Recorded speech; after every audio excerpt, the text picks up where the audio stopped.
One quick question about picture books, and then we'll veer back and we'll talk about writing animal characters. Okay. Um, but you've got a book out called Counting Crows, and when I saw that, I thought, are you a big Oh, fan of the band, or is that just a happy coincidence?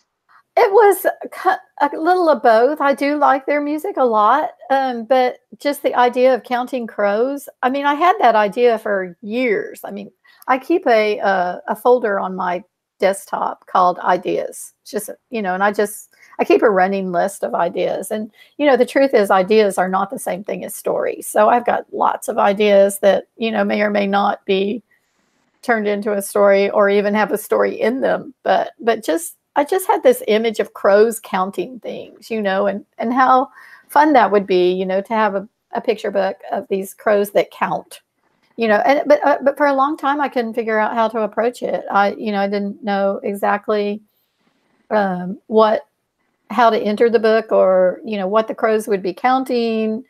Would the crows count each other? I mean, I just had all these questions. And so one day I just kind of got this little rhythm in my head about it. And so that's when I started writing it. And it came pretty quickly after that, but it was an idea that I had on the back burner for literally 10 or 12 years before I actually wrote it. So, ideas, sometimes I think they're kind of like pies. You write them and you have to set them on the window and let them cool for a while before they're ready to slice into. So yeah, so I have lots of ideas that will never come to fruition. But that was one that it kept bubbling up. It's like, I'd have a space of time, and I'd think, oh, well, I wish can I figure out how to do the Counting Crows, But I do like their music. And actually one of the guys in the band,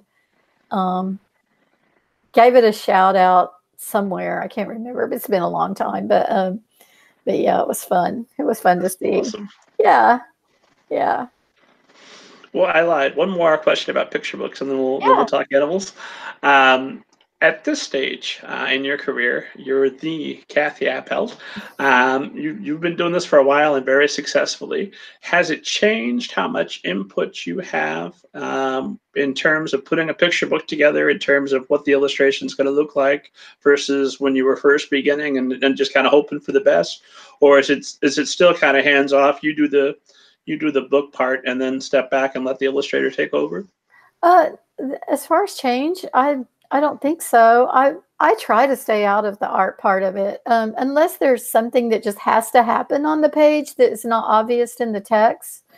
Then I'll, I may make an artist note or something, a little note there, about what I see happening. But I try never to instruct the artist or get in the way of the artist, because the primary thing that an author, since I'm not an artist, I really want that artist to take ownership of the story. I want the story to be as much his or her their art as it is mine. So I And never is want that to. strategic in thinking Yeah, that if they put their heart into it, they're going to give you their absolute best? absolutely. I want them to own the book. I want it to be their book as much as mine. And so I think the best way of doing that is just to stay out of the way. Now, nowadays, well, usually, almost always, I get to see sketches or some rendition of the art before the final art is finished. And sometimes my editor will ask me what I think about it. And that's fine. I'm always glad to offer an opinion.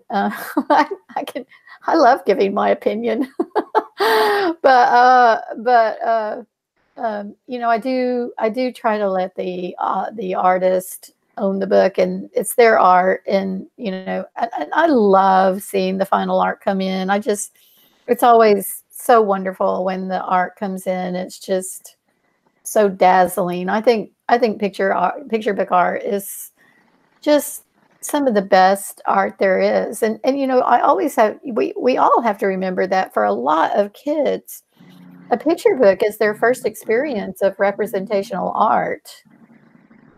They don't go to not every kid gets to go to a museum or has art hanging in their house. And so you know, that's their first shot at seeing, and, you know, a story interpreted in the art. And so, so yeah, I love the art. I love it. I love picture books in general. They make me happy. They make me happy also. One of Yeah. my proudest moments was when I got to interview David Ezra Stein at Oh the yeah. blog, because he'd written a book called Pouch, which was my son's all-time favorite. We Oh, read that book every night, and we were reading it sometimes 3 or 4 times a day, oh. and sometimes more, depending. And then I Yeah. got that email back from him that, yes, he would be interviewed. I was like, oh, I'm winning parenting today. I don't know what's going to happen tomorrow, Right, but for this right, day, job well right. done. A picture book, you know, my experience of picture books is they really do become part of your family fabric, the fabric of your family. I mean, you know, even today, my kids are all grown up; they're in their 30s, and but even today, you know, we have little code words like you know, corduroy, the famous picture book corduroy. That you know, he says, "I think I always wanted to have a friend." And we often in our family say, I think I always wanted to have this, or I think I always wanted to have that, you know. I mean, we quote, and the same with you That's know, adorable. thank you, Sam, I am. We're like, thank you, Sam, I am. I do. I love green eggs and ham.